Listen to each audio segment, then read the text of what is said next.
Nicolas Poincaré.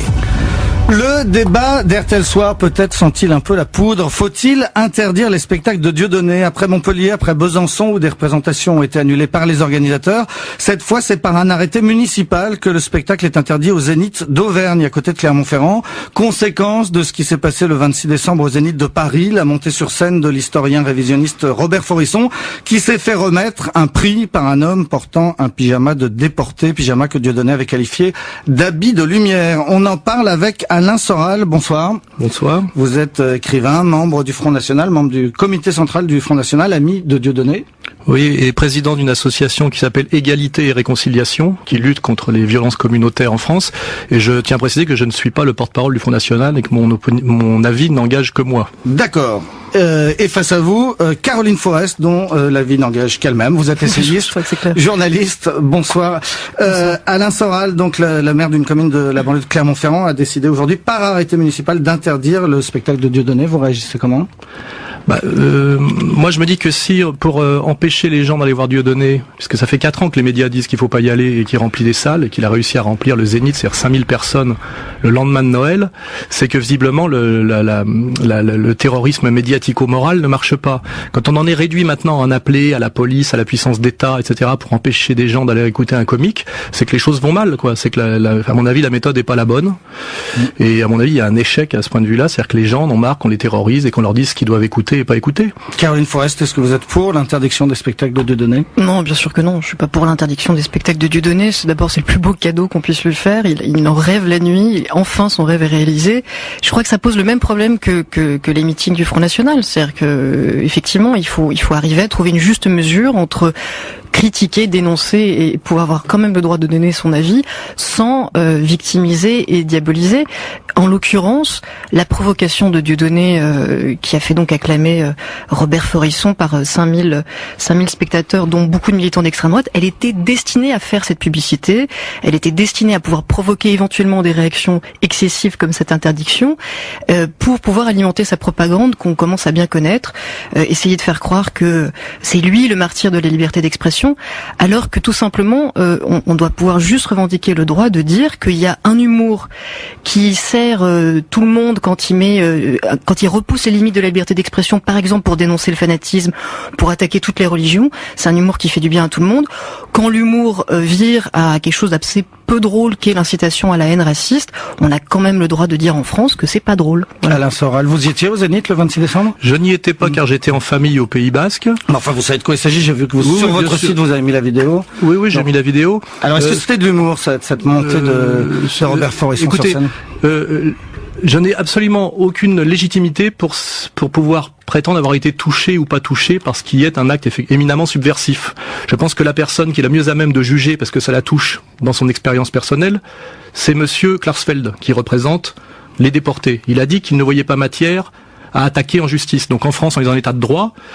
Et puis il y a aussi des sensibilités qui sont représentées par des gens qui sont légitimes et mandatés. Monsieur Klarsfeld a dit qu'il n'attaquerait pas et qu'il n'y avait pas matière à attaquer. Donc dès lors, ça, après, mon avis n'a aucune importance. Ce que je remarque, c'est que on est là dans ce qu'on appelle le blasphème, c'est-à-dire on touche à ce que des gens décident, dans leur sensibilité même, pensent être inattaquables, intouchables, blasphématoires. Je conçois totalement que des gens trouvent que c'est blasphématoire. Mais quand on montre Mahomet comme une bombe, ça peut aussi toucher des gens qui pensent que c'est blasphématoire d'attaquer leur foi. Ce que je remarque chez la dame qui est en face de moi, c'est qu'on a toute liberté à se moquer des musulmans et aucune à se moquer des juifs. Or moi, je pense que soit on peut se moquer de tout le monde, soit de personne. Et le problème aujourd'hui, c'est que le 2 poids 2 mesures est tellement évident, notamment sur le sujet de Dieudonné ou d'autres, que ça donne l'idée, notamment aux gens de banlieue, aux gens qui souffrent et aux gens un peu marginalisés, que nous ne sommes plus dans un état de droit et que la République, que tous les enfants de la République ne sont pas égaux devant elle. Et je pense que c'est une bombe à retardement et que c'est très dangereux. Raison pour laquelle j'ai créé mon association Égalité et Réconciliation, qui essaye d'empêcher qu'on importe en France le conflit de civilisation qui est l'intérêt des Américains et des sionistes, on le voit aujourd'hui. Et malheureusement, j'ai remarqué que Charlie Hebdo, depuis quelque temps, s'était aligné sur le conflit de civilisation, était devenu un organe néoconservateur en France. C'est-à-dire qu'il y a aujourd'hui une extrême gauche d'extrême droite et une extrême droite, du coup, d'extrême gauche. C'est assez étrange. La dame qui est en face de vous, Caroline Forest, vous répond.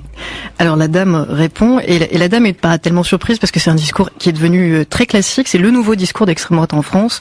C'est d'essayer de faire croire qu'il y a un deux poids deux mesures entre ceux qui peuvent critiquer les juifs et ceux qui critiquent les musulmans et qui seraient les néoconservateurs d'aujourd'hui. Alors ce qui est amusant, c'est qu'évidemment tout dans ce discours est d'une confusion entretenue et volontaire, parce que en réalité faire un sketch, si vous me laissez finir, oui, faire un sketch qui incite au négationnisme, ça n'est en rien un blasphème. C'est juste quelque chose qui peut éventuellement tomber sous le coup des lois antiracistes, pas systématiquement.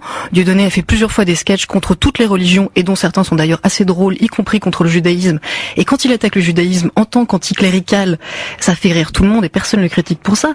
Quand simplement il dérape et qu'il fait des sketchs qui sont racistes et non plus anti-religieux, là oui, ça tombe sous le coup des lois antiracistes et c'est plus drôle. Et pour la comparaison avec les caricatures de Mahomet, excusez-moi, je finis juste, la comparaison des caricatures de Mahomet, c'est que justement là, par contre, on est typiquement face à des gens qui nous ont traînés en justice en essayant de faire croire qu'on avait fait du racisme alors qu'on s'était contenté d'exercer notre droit au blasphème. Contre Mahomet, vous, c'est Charlie Hebdo, et contre Mahomet, contre toutes les religions. D'accord. Mais comment a commencé l'histoire Dieudonné? Il a fait un sketch chez Olivier Fogiel contre un colon extrémiste religieux israélien.